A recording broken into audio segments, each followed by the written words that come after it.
अगर हम for loop की बात करें तो ऐसा कोई जरूरी नहीं है कि आप इनिशियलाइजेशन, कंडीशन और स्टेप्स तीनों एक साथ लिखें फॉर लूप में। बस आपको सिंटेक्स फॉलो करना है। सिंटेक्स ये कहता है कि 2 सेमीकोलन आने चाहिए। यहाँ अगर कंडीशन लिखा है तो कंडीशन के अकॉर्डिंग लूप इवैल्यूएट होगा, नहीं लिखा है तो वो एक इनफाइनाइट लूप बन जाएगा। यानी कि अगर आपने सिर्फ ऐसा लिख के छोड़ दिया 2 सेमीकोलन लगा के, तो ये इनफाइनाइट लूप बन जाएगा, राइट। बट अभी के लिए हमारे पास कोई एरर नहीं आएगा। तो इनिशियलाइजेशन वाला पार्ट हमने कहीं ऊपर लिख दिया, और यहाँ पे इंक्रीमेंट वाला हम करना चाहे तो हम कर सकते हैं। बाकी यहाँ अगर हम ध्यान से देखें तो हमने किया होगा इंक्रीमेंट, राइट।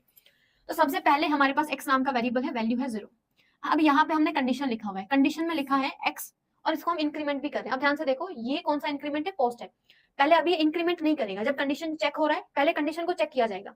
करंट वैल्यू क्या है x का? 0। 0 स्मॉलर देन 5, ये कंडीशन चेक होगा। बिल्कुल 0 स्मॉलर देन 5 होता है, कंडीशन ट्रू है। ट्रू है तो ये जो सेमीकोलन है ये इवैल्यूएट होगा, और जैसे ही कंडीशन चेक किया जाएगा उसके जस्ट बाद में x का वैल्यू इंक्रीमेंट कर दिया जाएगा, ठीक है। जब कंडीशन चेक होगा, पहले कंडीशन चेक होगा, फिर ये बाद में अपना वैल्यू इंक्रीमेंट करेगा, ठीक है। तो सेमीकोलन इवैल्यूएट होगा तो ये कुछ करवाएगा नहीं, तो फिर वापस आएंगे कंडीशन पे ही।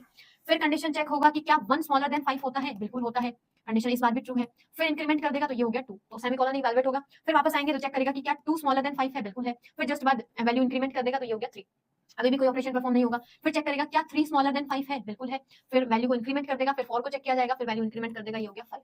अब चेक किया जाएगा कि क्या 5 स्मॉलर देन 5 है? नहीं, 5 स्मॉलर देन 5 नहीं होता है, कंडीशन फॉल्स। फॉल्स, और उस केस में फिर इंक्रीमेंट भी तो करेगा, तो 5 से ये हो गया 6, तो फॉल्स के केस में हम लूप से बाहर। अब बचा ये वाला स्टेटमेंट, तो x का वैल्यू प्रिंट करवा रहा है, तो लास्ट हमारे पास x का वैल्यू क्या था? 6, तो हमारे पास 6 जो है वो प्रिंट होके आ जाएगा।